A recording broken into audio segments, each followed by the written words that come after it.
والعاقبة للمتقين والصلاة والسلام على أشرف الأنبياء نبينا محمد وعلى آله وأصحابه أجمعين سبحانك لا علم لنا إلا ما علمتنا إنك أنت العليم الحكيم رب اشرح لي صدري ويسر لي أمري واحلل عقدة من لساني يفقهوا قولي ما بعد. Chers frères, assalamu alaikum wa rahmatullahi wa barakatuh.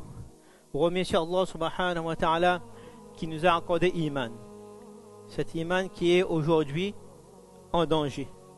Remercie Allah subhanahu wa ta'ala qui nous a accordé cette masjid. Hérité ça de nos ancêtres. Ils ont sacrifié beaucoup de choses, mais aujourd'hui ici c'est en danger.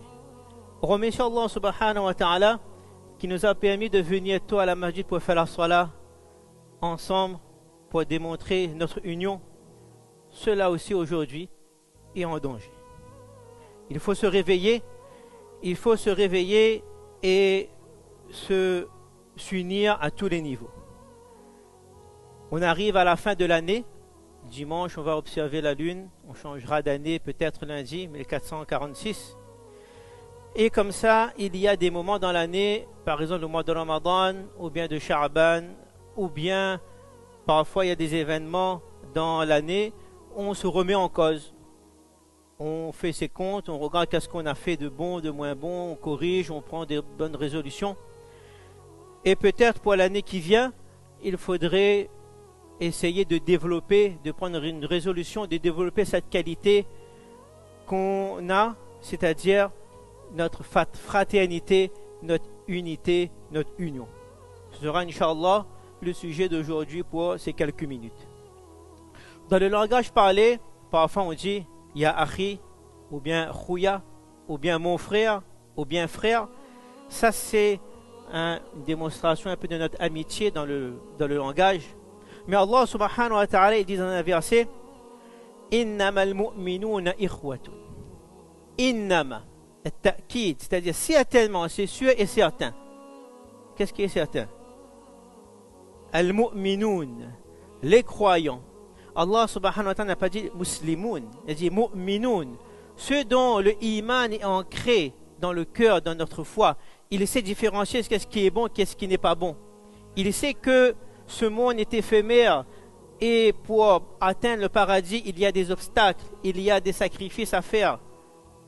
Al-mu'minoun. Ils sont quoi? Ikhwatun. Ils sont des frères. Ils ont cette fraternité, cette union-là. Donc le mu'min, il sait que pour garder cette fraternité, c'est pas facile. Cela va demander du temps, de la persévérance, du courage et de la patience. Quelques définitions de union. Donc en arabe, il y a al-ittihad, qui veut dire une alliance, l'unité entre deux entités, des entités et des groupes. On a wahda, c'est-à-dire unité, la cohésion entre individus ou groupes. On a jam'iyya, une association, une organisation, une fraternité formelle entre des personnes partageant des intérêts communs. On a tadamun, solidarité, soutien mutuel. On a mawadda, cette amitié qu'il y a dans la famille. On a ta'allouf, Allahumma alif bayna qulubi zawjayn, on dit ce doigt-là pour réunir les cœurs. Bref, la fraternité est l'une des plus nobles valeurs humaines que l'islam il a développées pour préserver quoi? Pour préserver la cohésion de la société. En islam, les relations, l'union, il recouvre tous les aspects. Quelques exemples, une première catégorie, l'union entre nous et Allah subhanahu wa ta'ala. On se fait en premier par le tawhid. On atteste qu'Allah subhanahu wa ta'ala il est unique, il n'a pas d'associé. Et on manifeste ceci par nos adorations, nos actions, nos ibadah. Les ibadah sont là aussi pour créer cette connexion entre nous et Allah subhanahu wa ta'ala, pour créer cette union-là. Dans l'adoration, il y a la salat. Lorsqu'on fait la salat, ça va structurer notre journée. Ça va renforcer notre lien entre nous et Allah subhanahu wa ta'ala et entre les musulmans. Parce que lorsqu'on va se dresser là, on fait les safs. C'est pour ça qu'il est important de faire bien les safs. C'est-à-dire le talon sur la ligne. C'est pas le bout des doigts, c'est les talons et on se touche les épaules. Il ne faut pas être trop serré aussi, il ne pas respirer aussi. Il ne faut pas dire non, écarter aussi, non. C'est toucher les épaules.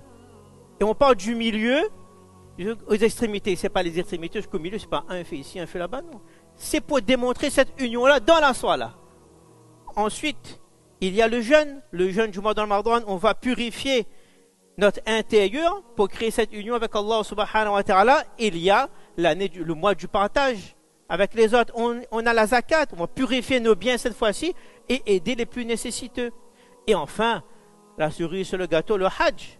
Ça c'est exceptionnel, ça réunit tout. On fait la salat, on fait le jeûne, on fait la sadaqa et tout. Et là, on est réunis.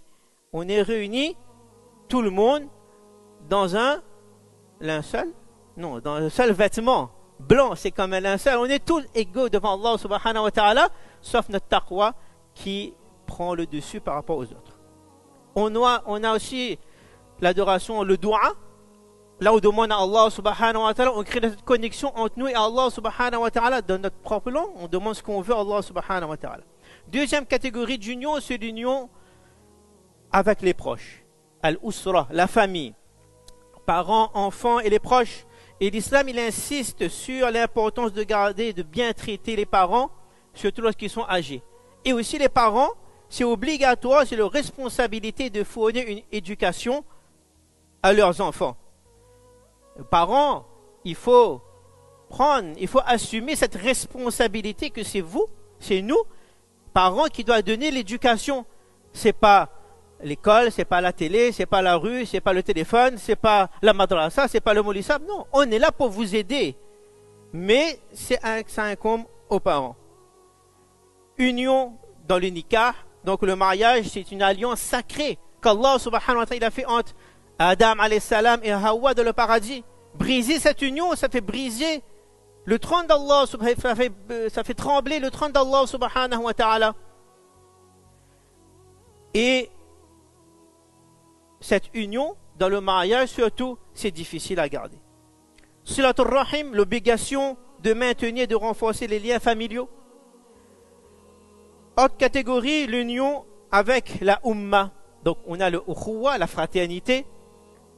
On a Jama'a, c'est-à-dire lorsqu'on se regroupe, par exemple pour faire la Salah, pour faire le Tarawih, lorsqu'il y a des discours, des événements communautaires comme le Jalsa, le Jor, les réceptions, etc. Et cette union est renforcée par notre akhlaq. Notre akhlaq, on doit avoir la bienveillance, l'honnêteté et la justice. Bien sûr, tout ça est un sujet à développement, mais là, on donne juste des pistes, Inch'Allah. Ensuite, il ne faut pas oublier aussi cette fraternité qu'on doit avoir avec le voisin. Allah subhanahu wa ta'ala, le prophète dit en ce sens que le voisin, il a un droit. Le voisin musulman, il a 2 droits. Et le voisin musulman qui est proche de nous, il a 3 droits. Donc, il faut bien respecter ça. Enfin, les 2 dernières catégories d'union, l'union entre nous et la création, l'environnement dans lequel on vit. On doit respecter cet environnement, le monde végétal, le monde animal. Et enfin, l'union avec soi-même, nous. Tazkiyatun nas. On doit corriger notre nas pour pouvoir se connecter avec nous-mêmes en premier, se retrouver, et nous avec Allah subhanahu wa ta'ala, et équilibrer le corps et l'esprit. Le corps par la nourriture saine, et l'esprit par la lecture du Coran et la réflexion, la méditation. Et toute cette union-là, il est en danger. Pourquoi? Parce que Shaitan, Allah subhanahu wa ta'ala dit, qu'est-ce qu'il dit? إنما يريد الشيطان أن يوقع بينكم العداوة والبغضاء في الخمر والميسر ويصدكم عن ذكر الله وعن الصلاة. Shaitan, lui, il ne veut que susciter l'inimitié et la haine entre vous par le vin, par le jeu de hasard, et vous détourner de la pensée d'Allah subhanahu wa ta'ala, vous détourner de la salat. Et le prophète sallallahu alayhi wa sallam dit en ce sens que Shaitan, Satan, il prend plaisir à regarder des familles, des personnes se disputer et se séparer. Là, il applaudit. Quand tout le monde se bagarre, là, il regarde et applaudit. C'est son spectacle. Et parmi les soldats qu'il envoie, celui qui est proche de lui, c'est celui qui a pu séparer 2 personnes qui s'aimaient dans le halal. Donc, ce n'est pas facile de garder cette fraternité. Et pourquoi il fait ceci? Parce qu'il n'avait pas cette qualité d'amour, il n'avait pas cette qualité d'union, cette qualité de fraternité. Il n'était pas ashik, il n'était pas amoureux d'Allah subhanahu wa ta'ala. Lorsqu'Allah subhanahu wa ta'ala a dit aux anges de se prosterner devant Adam alayhi salam, il a dit non. Du coup, il n'a pas cette qualité. Et du coup, il ne veut pas qu'on soit unis. Parce que lorsqu'on est unis, on peut tout faire par l'ordre d'Allah subhanahu wa ta'ala. Quelques exemples rapidement. L'alliance entre les Ansar et les Muhajirun, lorsque le prophète est arrivé à Madina Munawwara, ils ont partagé leurs biens, ils ont partagé leurs maisons, etc. Cela a permis de créer une communauté fondée sur la solidarité. Ensuite, il y a cet accord entre les tribus juifs, musulmans et polythéistes. Cela a permis de consolider une société sur cette société multireligieuse et multiculturelle en définissant les droits de chacun. Le pacte de Hudaybiyah, là aussi, il y a l'importance de la diplomatie et la négociation dans les relations internationales, et c'est le moment où il y a eu de plus de conversion à l'islam. Bref, ces quelques exemples nous montrent que l'union, il fait la force. Et parmi les premières choses qu'Allah subhanahu wa ta'ala a créées après Adam alayhi salam, c'est l'union dans l'adoration. Comme on a dit tout à l'heure, Adam alayhi salam a été créé, l'ordre d'Allah dans l'adoration de se prosterner devant Adam alayhi salam. Ensuite, quelle sorte d'union il a créé? Le salam. Parce que les anges, ils ont dit, un nouveau créature là, qu'est-ce que ça fait? Nous fait l'adoration, pourquoi il fait un autre affaire? Shaitan, allez regarder que ça n'a là-bas, comment il est, etc. Ils étaient inquiets. Allah, il a mis le salam.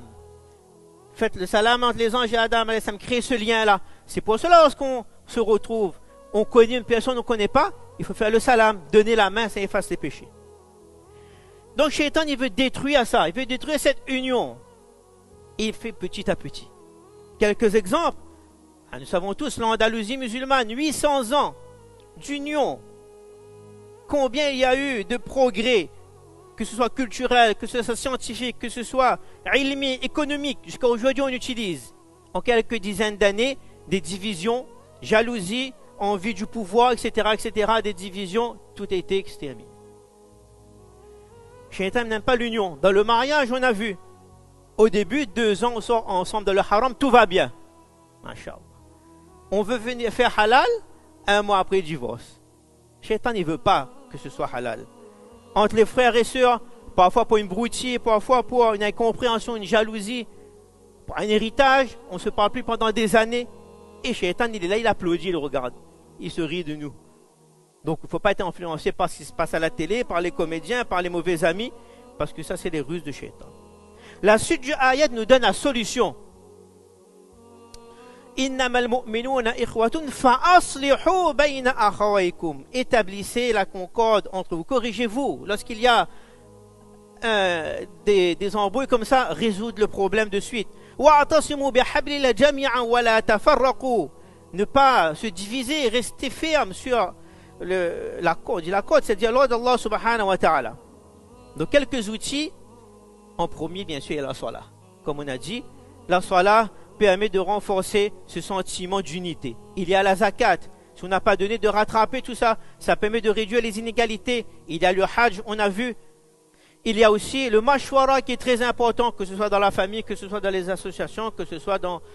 on doit prendre une décision à plusieurs. On fait mashwara avec les adab de mashwara. C'est pas qu'on arrive avec une idée, c'est ça, ce sera ça la décision qu'on va prendre. Non, on arrive, notre idée, ton avis, on regarde, pas notre intérêt, on regarde en général les conséquences après c'est quoi.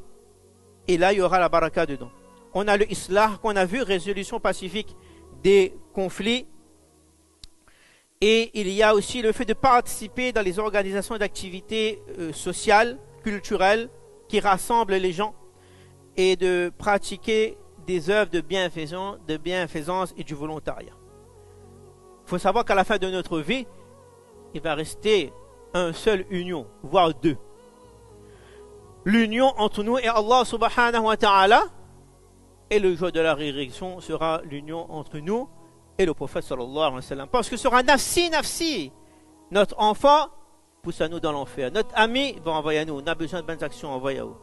Le prophète va dire, nous c'est nafsi, nafsi, et lui c'est ummati, ummati.